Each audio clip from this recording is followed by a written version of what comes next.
you think wins in a fight, you or Prime Floyd? Me. No questions? Why would you think that I would say Floyd? Not another guy in the world that can beat you right now. That's Mayweather level. Head to head at their welterweight primes, Bud versus Floyd. I feel like a lot of us might actually be picking Bud right now. But what he achieved, I cannot put him above Mayweather or Pacquiao because he got these opportunities so late. That's the problem with Bud's career, right? It bloomed kind of late. Bud's been the best man for 12 years, but no one gave him credit because he didn't go tell you he was the best man. He didn't market that. He just went out and fought and beat people and knocked people out. So he had to move up and take the bigger fight. In the tough world of boxing, greatness is often measured not just by wins, but by how fighters compare to the legends before them. For years, Floyd Mayweather was the gold standard for defensive skill and unbeatable control. But Terence Crawford recently said he would destroy the best ever even if Mayweather was in his prime. This is not just fight talk, it is a bold claim of independence. Crawford refuses to be judged by another man's ruler. He says Mayweather was the best of his time, but today belongs to Crawford, a fighter who does not avoid challenges but destroys every opponent in front of him. Started going like this, then that's when Floyd started taking over. What do you want your legacy to be like when your career's all said and done? What do you want people to remember you for? Oh man, everybody's asking me the question. I always be like, man, it's whatever it's their opinion. Everybody gonna have a different opinion of Terence Crawford, you know, but one thing they can't say is that I ducked anyone. You know, I fought everyone that was available to fight. To understand why Crawford's claim matters, you have to look at his unusual career path. Boxing experts like Dan Raphael explain that Crawford has reached a race stage where he no longer needs to prove anything, but instead protects what he has built. He has cleared entire divisions, won all the belts, and dominated top fighters with scary consistency. When a fighter gets this kind of control, taking easy fights does nothing for his legacy. Crawford's record already proves he belongs among the all-time greats, and no further validation is needed. Do now, like what's the next thing that he does? Because you look around and go, is the only way that he really gets that, maybe that ultimate chance if he goes up again? And do you say, you know, what do you do? I don't quit. Yeah, I mean, you know, he was asked those questions at the press conference. He made two things clear. One, he's not going back to 154, and I say that because some people suggested about possibly pursuing a fight with Ennis, who has his debut in the weight class coming up. Yeah. That's probably unlikely. He's not going to go back down in weight. And I mean, no disrespect to Ennis, but Ennis is a guy that's known within the diehards of boxing. He's not in any way known beyond the boundaries of the hardcore boxing fan. So yeah. I don't know if that makes sense for a lot of different reasons for him. Not to say I wouldn't, as a boxing fan, enjoy watching the fight. So, yeah. But I don't think he's going back to 154. He was asked about like a Benavides at 175, and he acknowledged like that guy's really big. I mean, that's maybe a bridge too far. He already went up to 2 weight classes to fight Canelo at 68. So it feels to me like he could either stay at 168 and defend his championship and look to the same types of names that were being thrown around as the types of guys that would have been in the mix for Canelo had he won the fight. And, you know, he's going to have mandatories. Obviously, that's the first thing they'll have to look at. I mean, I don't know if he's not going to necessarily keep the belts if he's forced into a mandatory. He doesn't need the belts at this point, but there might be something appealing to him. You know, for example, you know, and Billy had a great fight on the undercard, although he's been ordered to fight a rematch in that fight. Mm-hmm. That was, you know, fight of the year against Lester Martinez, candidate for fight of the year. The reason this debate started again is Crawford's brutal win over Canelo Alvarez. Fans and commentators quickly compared it to Mayweather's win over Canelo years ago. But the context is very different. When Mayweather beat Canelo, he faced a younger, less experienced version. Crawford moved up several weight classes to destroy a fully developed Canelo who was at his best as undisputed super middleweight champion. This difference has caused strong disagreement among boxing fans. Does beating a more seasoned Canelo automatically put Crawford above Mayweather's standard? Class. One guy with outrageous skill offensively and defensively, simply making another very good fighter look lesser than. This was the other part. The people who watch MMA and then try to watch boxing through an MMA lens, I don't know what to tell you. You're actually missing the point. The kind of specific details and the depth of the technical ability far surpasses even what you can get at the highest level of MMA because they don't have that level of skill. There is no equivalent in MMA to Bud Crawford because there cannot be. Bud is the most talented boxer I've seen since Mayweather. I think Crawford is way better than Floyd Mayweather. To be fair to Floyd, he obviously had hand problems in his whole welterweight run, and it's why he took that long stretch off in 2007, 2008, 2009 area, and Floyd's brilliance to be able to be just as great in some ways at that age. We're not here trying to dunk on Floyd. When you get a victory like this, right now, straight up, Luke, you could say that there's not a welterweight, junior middleweight, or maybe even super middleweight. When you could say over like a 4-division stretch, but cut down to any of these weights, that there's not another guy in the world that can beat you right now, that's Mayweather level. Head to head at their welterweight primes, Bud versus Floyd. I feel like a lot of us might actually be picking Bud right now. But what he achieved, I cannot put him above Mayweather or Pacquiao because he got these opportunities so late. This is the problem with Bud's career, right? It bloomed kind of late. I find Bud to be as defensively sound as I've ever seen a fighter. He can find you. There's nowhere to hide with him. Like Floyd, he has such control over the terms in there. It's just insane. Some analysts like Luke Thomas offer a different view. They remind fans that greatness is also about timing and career path. Mayweather became a global star and fought top opponents at a very young age. Crawford's rise was painfully slow. For over 10 years, he was boxing best-kept secret stuck in the shadows because he did not promote himself loudly. His biggest moments have come late in his career. Thomas argues that while Crawford's recent wins look great, his slow start makes it hard to rank him above a prodigy like Mayweather, who dominated from beginning to end. Yes. Like, what fight were they watching? Right. I mean, it's. I don't know, man. I don't know what some of these guys be doing in this game, man. Some people, in situations like that, they should ask them, listen, just turn in your license, bro. Because there's no way in hell the fight was that close. Right. I mean, come on, man. It's just, it's not fair. It's not fair. You get a guy like Terence got here and dominate from beginning to end, and then you find out he needed the last 2 rounds to win. That's scary, man. It is, and you see how you just mentioned scary.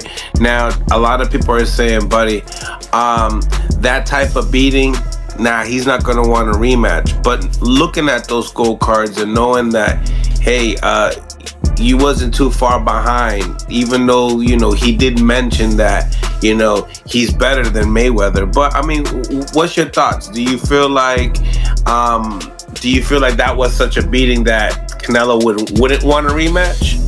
No, you know, I think that, in all honesty, personally, I think that Canelo's at that stage in his career right now, you know, that it's a rematch he don't need. He don't need it. You know what I mean? You know what I mean? What we saw that night, that's the stage Canelo's at right now. I mean, he's fought everybody, he's did everything, but, you know what I mean? He passed the torch to the right guy. You know what I mean? He passed the torch to the right guy. You know what I mean? He lost it to Terence fair and square, and he passed the torch. So, if you're gonna have another fight, cool, but you don't need to. You have nothing. He has nothing to prove. You know, he fought Terence and nobody else. When experts look at Crawford's technical skill, they often point out the limits of comparing different sports. Observers who judge Crawford through mixed martial arts miss the real point.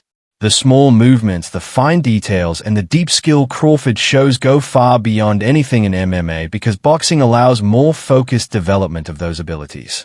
Analysts call Crawford the most skilled and defensively sound boxer since Mayweather, a fighter who controls every moment in the ring and leaves opponents no room to operate. Hearns, I've seen Sugar Ray Leonard and Marvin Hagler. Like, I've seen all of those things, and those fights were wars. Floyd Mayweather is the best boxer I've ever seen. He's the most skilled boxer I've ever seen. Bud, and this is just my opinion, is the baddest man I've seen wear boxing gloves.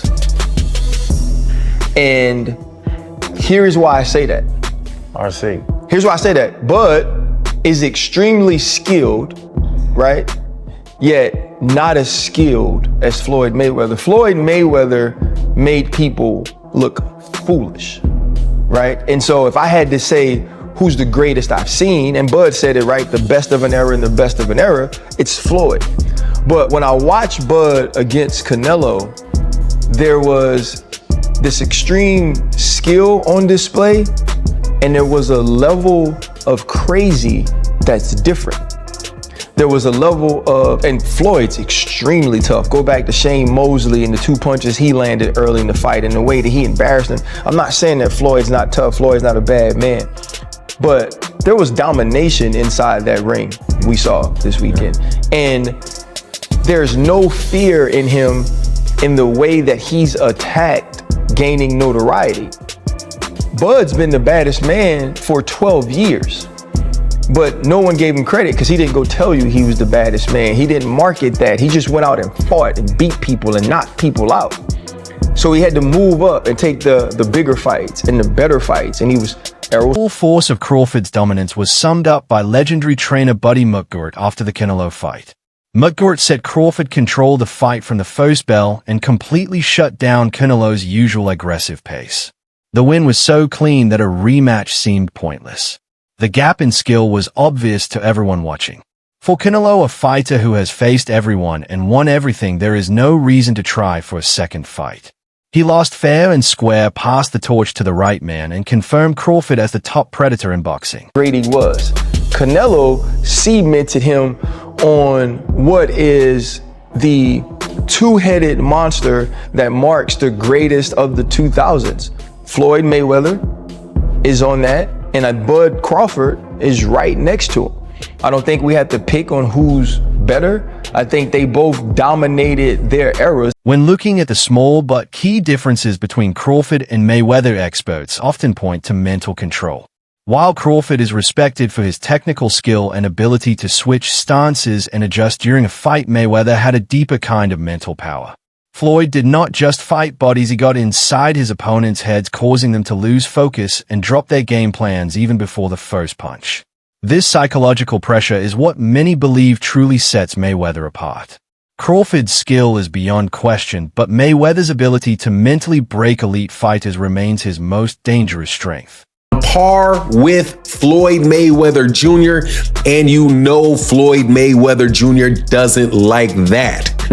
Floyd Mayweather Jr. is one of the biggest egos in the sport, so much so that he could not find a way to give Muhammad Ali credit as being a top 5 fighter and claimed that Roberto Duran sits above Muhammad Ali, right? Why? Because Floyd wants to be better than Muhammad Ali. He completely redid his image when he became Money Mayweather to pretty much copy from calling himself the GOAT, calling himself TBE, right? Whole thing.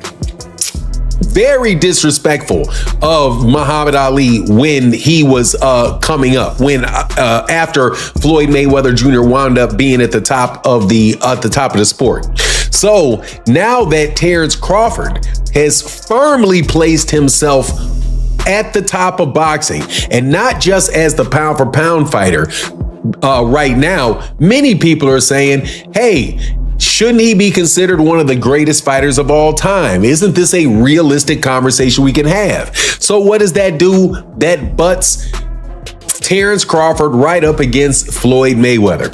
So when Floyd was asked a series of questions, right? Because Floyd has a fight coming up. I do believe it maybe in January. I think it may be in January or early 2026, I believe is the time frame, where Floyd Mayweather Jr. is going to be fighting Mike Tyson in I believe this is going to be an Despite the debate over mental control, there is growing agreement about Crawford's raw physical threat. Analysts who have watched legendary wars involving fighters like Hagler Hearns and Leonard separate pure skill from aggression. Mayweather may be the most skilled pure boxer they have ever seen, a man who made elite pros look ordinary. But Crawford is described as the baddest man to ever wear boxing gloves. There is a sharp, ruthless intent behind his high-level skill. He does not just aim to outscore opponents, he aims to break them. This mix of perfect technique and real hostility creates a different kind of fear than Mayweather's defensive mastery. I want you to. And, you know what I mean? That's how it was. I know, I'm sorry. I know this is bad production, but we don't need you to turn that phone to the side. I know, I'm thinking about Hafey right now. I'm like, he know better. That's better. Go ahead, Ant, go ahead. Hey, but you know how, man. Me and Sean, we know you personally. I had people telling me, nah, man, this is just a money grab. He just went up there for the money. I said, man, if you know this dude, but you mentally, bro, I put you in the same category as Michael Jordan and Kobe Bryant. I'm like, he wants to be great. Y'all want the money, but I want to be great. Where that come from, man? It's just me, you know what I mean? Like, I think all the greats is just born with that competitiveness, you know? And like I said, you know, a lot of people, they didn't want me to accomplish the feat over Canelo. It wasn't that it wasn't possible. They didn't want me to be the one to do it because I was the one that they was blackballing for years. I was the one that they said, you know, wasn't gonna make it to this table. I was the one that they said couldn't sell. I was the one that they said, you know, made bad business decisions. So of course they don't want me to be the one to make it to the top and then conquer. Crawford's path to the top shows the price of quiet excellence in boxing. For nearly 10 years, he showed generational talent, but his quiet personality and refusal to use flashy promotion led to him being ignored by the mainstream. Unlike fighters who built empires on self-promotion, Crawford chose to let his fighting speak for itself. While this silent assassin style earned him respect from true fans, it also cost him the recognition and money he should have earned earlier. Only now, after beating Errol Spence Jr. and Canelo Alvarez, is the public starting to realize they have been watching a living legend all along. All odds, because now this is a slap in the face to every person that ever wrote a bad article about me, about anything. Probably the best spit of all. And a lot of people get mad at me because I said, when it comes from pound for pound that I ever seen it in my lifetime, ever, I got Floyd, then I got you. They're like, well, what about blah, blah, blah? I said, this is who I seen. I seen Bud. I seen Floyd. I can't talk about what happened in the 20s and the 40s. I can talk about what I seen now. Do you feel like, Bud, you stamped your legacy and we gonna forever say, well, you could have beat this person, you could beat that person, you feel like you did it? Of course, it's definitely gonna be, it's already written in the history books. Yeah. Like, before, everybody was already comparing me and saying things like that, but hold on. Yeah. I know. Good job. Okay. But now, you know what I mean? It's like, okay, so now he proven himself with a bigger, stronger guy in his weight division that he was undefeated in, that he was undisputed in, you know? So those things like that, you know, you can't ignore. Hey man, how do you allow people not to put their limitations on you? Because when I gave motivation last week, I told them about like how you motivated me to start my own company. And I remember you been in my living in my kitchen, motivated me to start my own company. How do you allow no one else to put their limitations on you? But the harsh truth of boxing is that time catches up with everyone, including an undisputed king. Critics argue that this late recognition has come at the wrong stage of his career. Crawford is now closer to the end than the beginning.